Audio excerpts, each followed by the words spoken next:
Saya Gusti Putu Gunawan. Saya Ketua Nika. Saya sendiri Kadek Karyani. Saya Desa Nyoman Srinari. Saya Jessica Pujasyona Dewi. Akan mendisertasikan mengenai hasil diskusi kelompok kami. Akan menjelaskan mengenai teori belajar dari behaviorisme, di mana dalam teori belajar ini menjelaskan bahwa belajar itu merupakan perubahan dari perilaku siswa yang dapat diamati dan diukur atau dinilai secara konkret. Nah, beberapa ciri dari teori behaviorisme yang pertama yaitu teori ini akan mengamati perubahan tingkah laku berdasarkan nyataan yang ada. Jadi yang dilihat adalah perilaku yang terlihat dari perubahan siswa. Terus yang kedua yaitu ada segala perbuatan akan dikembalikan kepada refleks siswa itu sendiri. Dan yang ketiga yaitu dalam teori ini menganggap bahwa semua orang memiliki kemampuan yang sama. Jadi semua orang adalah sama. Nah, pembelajaran yang dirancang pada teori belajar behaviorisme ini memandang bahwa pengetahuan itu adalah objektif yang dilakukan dengan pemberian ilmu pengetahuan secara langsung. Jadi guru akan memindahkan ilmu pengetahuan yang mereka miliki secara langsung. Sedangkan memperoleh pengetahuan itu berarti bahwa kita menerima pengetahuan yang telah dimiliki oleh guru seperti itu. Jadi kita menerima pengetahuan yang dimiliki oleh guru dan siswa akan menerima pembelajaran tersebut. Nah, adapun penerapan dari teori belajar behaviorisme yang pertama yaitu guru harus menyusun materi atau bahan ajar secara lengkap. Karena guru di sini sebagai pusat pembelajaran, jadi guru akan mempersiapkan bahan-bahan ajar seperti misalkan modul atau media lainnya untuk membantu memberikan pengetahuan kepada siswa. Lalu di sini guru akan lebih banyak memberikan instruksi. Nah, karena guru merupakan pusat dari pembelajaran, sehingga nantinya guru menjadi instruksi yang memberikan ilmu pengetahuan kepada siswa. Lalu yang ketiga yaitu guru memberi evaluasi untuk kesalahan siswa. Nah, setiap pembelajaran nantinya guru akan memberikan evaluasi, misalkan berupa post-test atau tes-tes lainnya.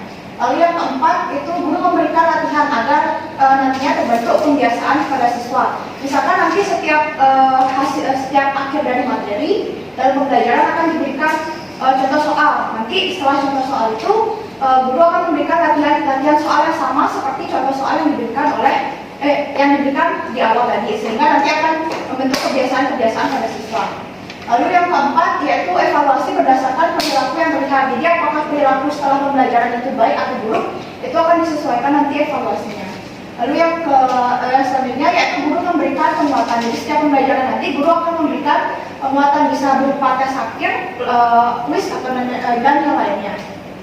Nah, contoh dari penerapan teori behaviorisme dalam kelas yang pertama yaitu guru atau pendidik akan membimbing atau akan memperoleh pengetahuan baru agar dapat menambah kemampuan peserta didik. Lalu yang ketiga, pemberian poin untuk siswa yang aktif, di mana pemberian poin ini akan memacu siswa untuk aktif belajar dan termotivasi. Nah, pemberian poin ini nantinya akan menjadi kebiasaan, atau pemberian poin ini akan memberikan kebiasaan pada siswa untuk aktif dalam kelas, sehingga dia akan termotivasi terus untuk menjawab atau aktif di kelas itu. Terus yang ketiga, guru melakukan evaluasi kegiatan pembelajaran dengan memberikan post-test sebagai penguatan seperti penerapan yang tadi di awal. Jadi teori belajar yang kedua yaitu teori sosial kognitif. Teori sosial kognitif ini dikemukakan oleh Albert Bandura, yang mana belajar ditekankan pada tingkah laku. Jadi pada proses pembelajaran ini yang ditekankan adalah perubahan tingkah laku. Nah, selanjutnya pada teori sosial kognitif ini ada tiga hal yang saling mempengaruhi satu sama lain, yaitu perilaku, faktor kognitif, dan faktor lingkungan. Jadi ketiga hal ini akan mempengaruhi hasil belajar peserta didik.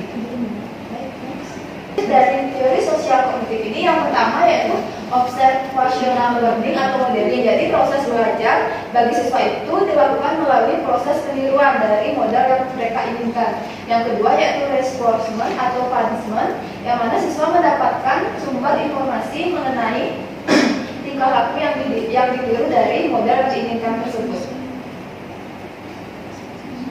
Nah, jadi selanjutnya yaitu penerapan teori sosial kognitif dalam pembelajaran. Nah, teori sosial kognitif ini pada pembelajaran menekankan dua hal, yaitu kegiatan sosial dan pengetahuan kognitif dari peserta didik. Nah, yang pertama yaitu guru akan menentukan strategi apa yang cocok dan sesuai dengan kognitif peserta didik. Yang kedua, siswa dilibatkan pada banyak kegiatan sosial sehingga melatih kemampuan siswa untuk bersosialisasi. Nah, yang ketiga, guru melakukan refleksi pembelajaran. Jadi yang melakukan refleksi pembelajaran ini juga pada peserta didiknya.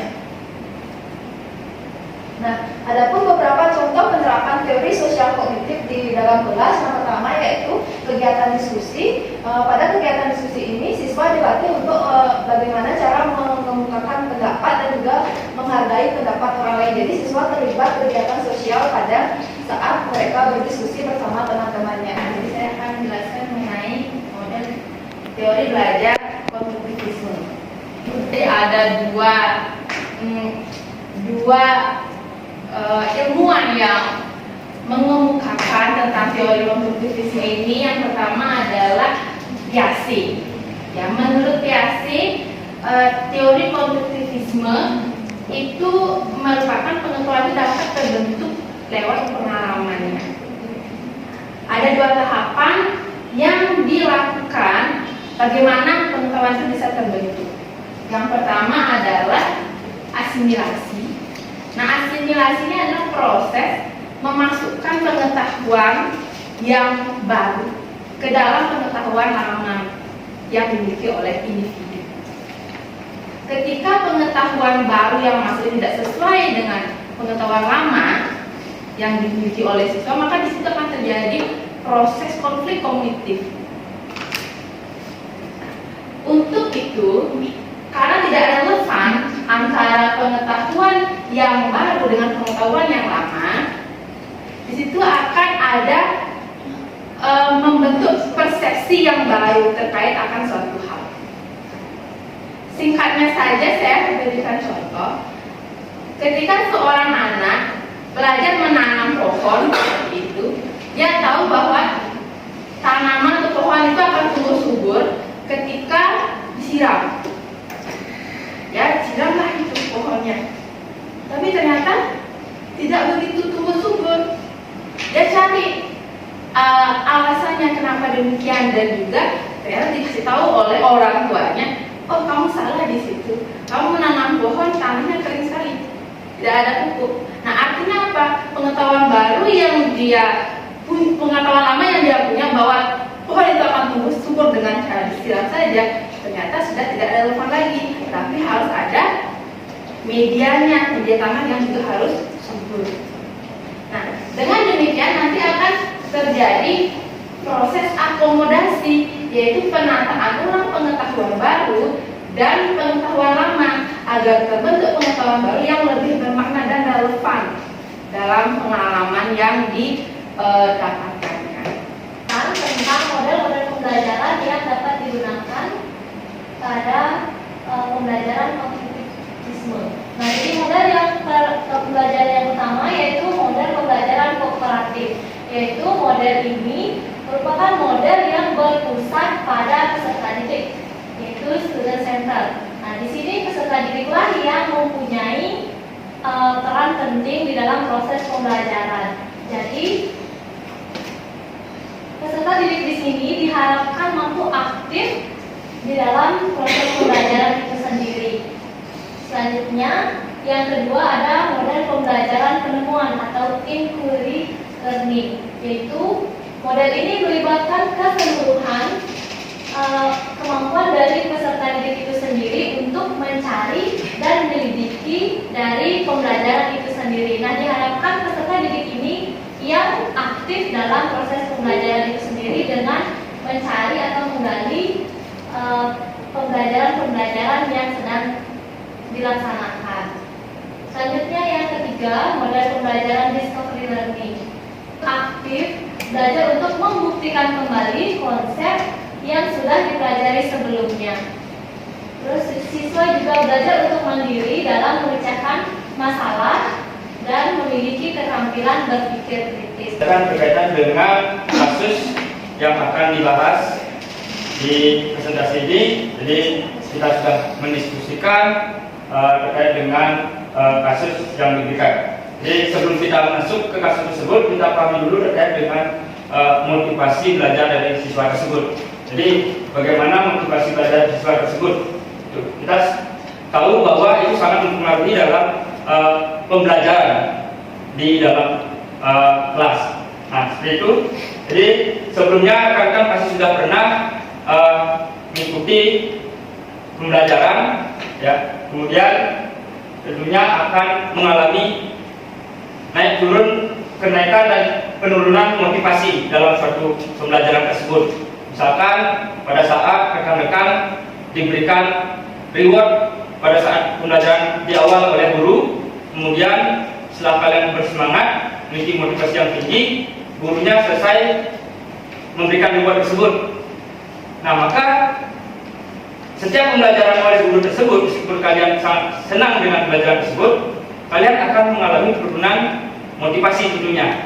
Nah, oleh karena itu, bagaimana peran kita atau upaya kita sebagai guru dalam membangun dan memperankan motivasi siswa tersebut sangat penting.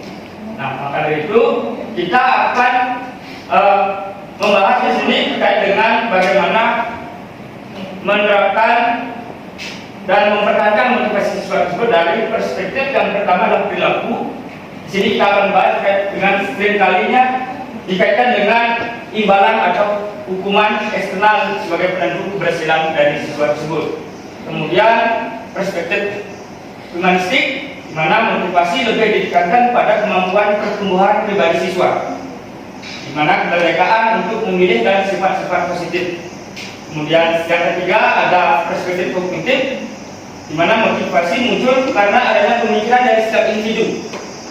Contohnya misalkan kalau pemikiran individu tersebut tepat, maka akan diberikan reward oleh guru tersebut. Jadi kita sebagai guru juga harus bisa tetap menjaga perspektif tersebut. Kemudian perspektif sosial, sini bangun, memelihara dan memulihkan hubungan pribadi yang dekat dan hangat pada orang lain. Jadi Samuel ini adalah seorang anak yang berumur 10 tahun, tentunya masih dikategorikan anak dalam sekolah dasar, ya. Jadi sebelumnya juga sempat dibahas oleh kelompok 1, di mana anak di sekolah dasar masih memiliki pemikiran yang konkret. Nah, jadi di kasus ini si Samuel memiliki karakter harga diri yang tinggi. Jadi kita akan bahas harga diri dengan tingkat tinggi itu adalah di mana individu dengan harga diri yang tinggi cenderung akan menghormati dirinya sendiri. Kemudian yang paling sering kita alami adalah di mana kita melihat dirinya sama dengan orang lain. Jadi melihat diri kita sama dengan orang lain. Kalau dia bisa, saya juga harus bisa, gitu. Nah, kemudian dari harga diri tersebut yang sangat tinggi, si Samuel ini ternyata juga memiliki rasa takut akan kegagalan yang kuat. Jadi dari harga diri tersebut dia takut gagal. Jadi layaknya kalau diambil contohnya, dia adalah orang yang perfeksionis. Jadi dia harus terlihat bisa, namun dia takut akan kegagalan. Nah, di sini rasa takut akan kegagalan itu adalah dorongan untuk menghindari kegagalan, terutama konsekuensi negatif, di mana kegagalan berupa rasa malu. Jadi rekan-rekan juga pasti sering, ya, jika ditanya oleh guru, kita malu untuk menjawab karena takut akan kegagalan. Ketika akan merancang sebuah pembelajaran atau apa kita harus pikirkan ini saja? Bagaimana dengan siswa yang lain? Mestinya kan berpikirannya juga seperti itu. Ketika ada kasus-kasus seperti ini, bagaimana mengatasi masalah ini? Di mana ini dilakukan? Ya, baik, terima kasih masukannya Bapak dosen, dan juga terima kasih untuk Anda sudah mendengarkan. Mohon maaf apabila kami kesalahan. Selamat siang.